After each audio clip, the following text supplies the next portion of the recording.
The border between India and Pakistan is more than just a line on a map. It's a place where tension is a constant companion, shaping every moment of daily life.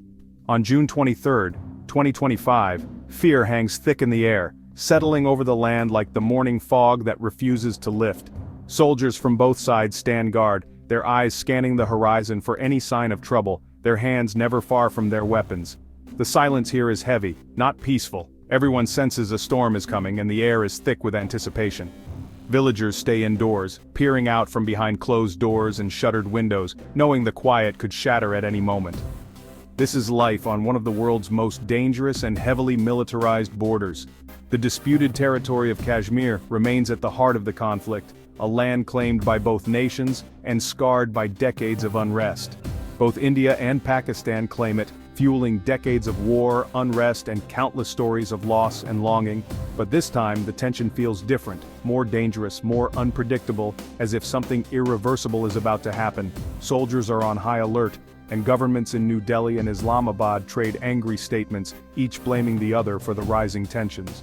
Farmers work their fields, but their eyes are always on the sky, listening for the distant roar of jets or the rumble of military trucks.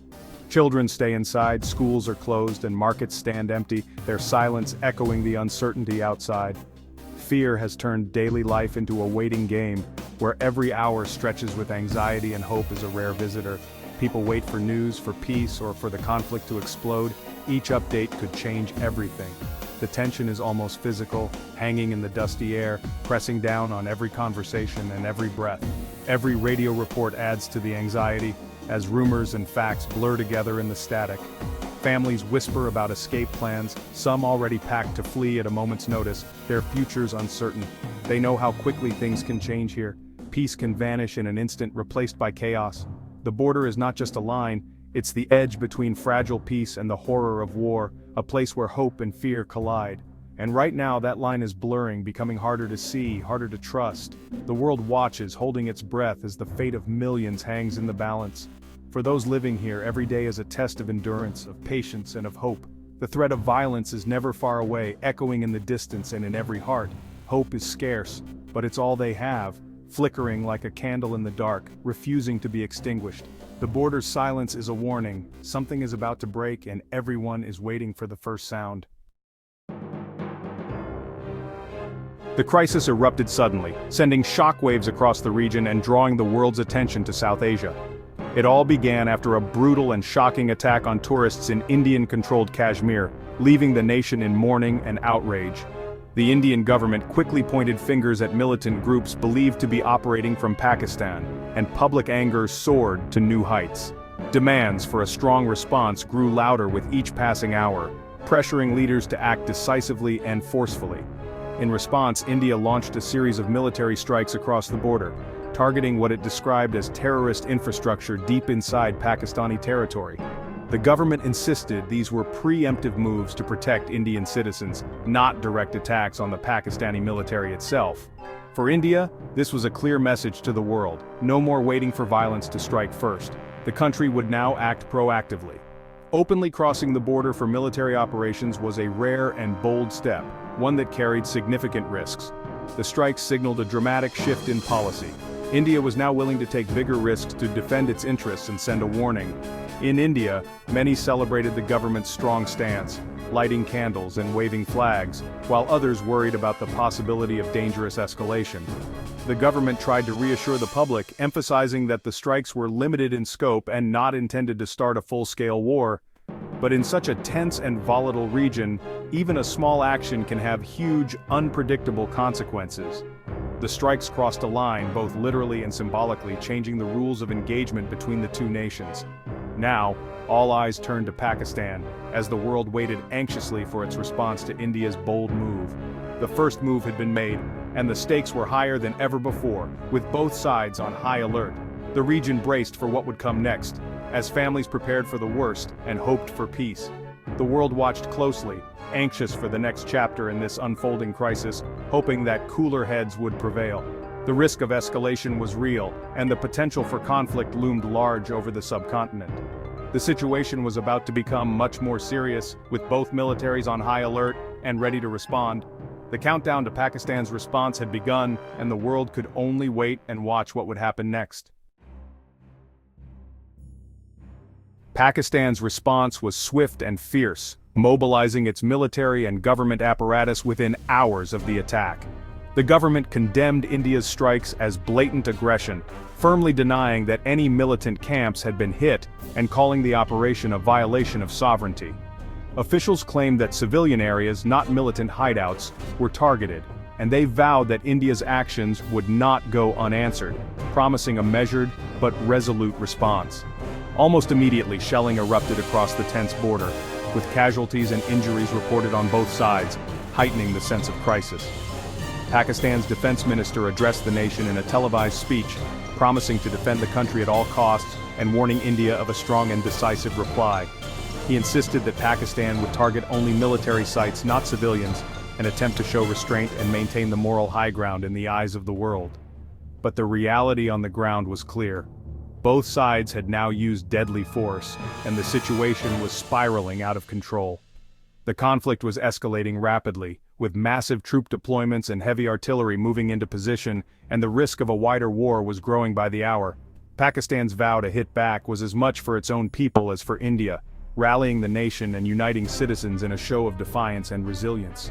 National pride demanded a show of strength, and the government sought to reassure the public that Pakistan would not be intimidated. The world watched anxiously as two nuclear-armed neighbors edged closer to disaster, with international leaders calling for restraint and urgent diplomacy. The border was now a battleground, with soldiers on high alert and every movement watched with suspicion. Each side waited tensely for the other's next move, knowing that a single miscalculation could ignite a larger conflict. The cycle of retaliation had begun, with both armies locked in a dangerous and unpredictable standoff. The danger was no longer theoretical, it was happening in real time, with ordinary people caught in the crossfire and humanitarian concerns mounting. The stakes had never been higher as the specter of nuclear escalation loomed over the region, casting a shadow of fear and uncertainty. The world braced for what might come next, hoping that cooler heads would prevail before it was too late. As violence escalated, a fierce information war broke out. India claimed self-defense, blaming Pakistan for harboring militants. Pakistan denied involvement, accusing India of using the attack as a pretext for aggression. Both sides painted themselves as victims, fueling nationalist anger at home. Conflicting reports and propaganda made the truth hard to find. Each government sought to win support domestically and internationally. The blame game deepened mistrust, making peace seem impossible. Public opinion hardened, and compromise became a dirty word. The war of words was as dangerous as the fighting itself. Misinformation spread quickly, inflaming tensions. The path to dialogue grew narrower with every accusation. The world watched as rhetoric pushed both nations further apart. The conflict's true cost was paid by ordinary people. For those near the border, life became a nightmare of fear and uncertainty. Shelling forced families to flee, creating waves of evacuations on both sides. Schools closed, disrupting thousands of children's education. Even cricket matches, beloved in both countries, were cancelled. The violence touched every part of society. Displaced families faced an uncertain future, living in temporary camps or with relatives. They left behind homes, farms, and jobs, haunted by worry and loss. The crisis quickly became a humanitarian disaster. Anxiety and trauma spread through entire communities. Children had nightmares, parents struggled to keep families safe. The headlines focused on military moves, but civilians bore the brunt. Their stories were often lost, but their suffering was immense. The conflict was about more than politics. It was about survival. The price of war was measured in uprooted lives. For millions, peace was a distant hope. The human toll was impossible to ignore. The world reacted with alarm as violence escalated. Leaders everywhere urged India and Pakistan to show restraint. The threat of war between two nuclear powers was a global nightmare. The United States and others called for immediate de-escalation, offering to mediate. High-level talks began, aiming to prevent the crisis from spiraling out of control. Qatar and other nations also offered to help broker peace. The international community stressed that only diplomacy could solve the crisis. But nationalist pressures at home made backing down politically risky for both governments. The world could only advise. Final decisions rested with leaders in New Delhi and Islamabad. Everyone hoped calls for calm would be heard before it was too late. The stakes were enormous. The risk of catastrophe was real. The world waited, hoping for peace.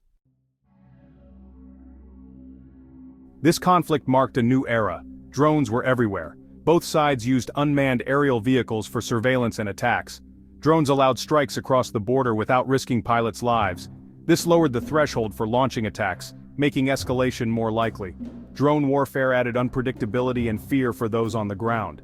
Military planners scrambled to defend against these small, elusive threats. The technology made the conflict more modern and more dangerous. A single drone strike could trigger a rapid escalation. The age of drone warfare had arrived in South Asia. The risk of miscalculation grew with every remote-controlled attack. Drones became powerful tools in the hands of old rivals. The future of conflict in the region had changed forever. Inside both countries, emotions ran high. In India, many cheered the strikes, feeling a surge of national pride. Others worried about the risk of all-out war, urging caution and diplomacy. In Pakistan, the mood was equally nationalistic. People rallied behind their military. Media on both sides fueled patriotic fervor, making compromise seem weak. Leaders faced intense pressure to stay tough. Nationalism made backing down almost impossible. Public anger and calls for revenge dominated the conversation.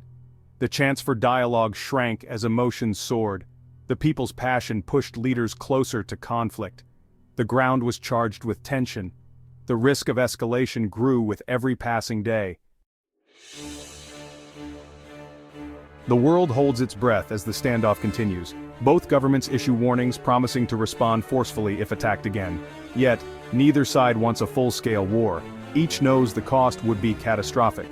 International mediators step in, hoping to pull both nations back from the brink. The greatest fear: a small mistake could trigger a much larger conflict. The stakes are global. Millions of lives and regional stability hang in the balance. The path forward is uncertain and fraught with risk. Only brave, patient diplomacy can prevent disaster. Leaders must resist extreme voices and choose peace over pride. The world watches, waiting for their next move. The hope is for dialogue, not destruction. The challenge is step back from the edge and find a way to coexist. The future depends on the choices made now. Peace is the only path to a safe tomorrow.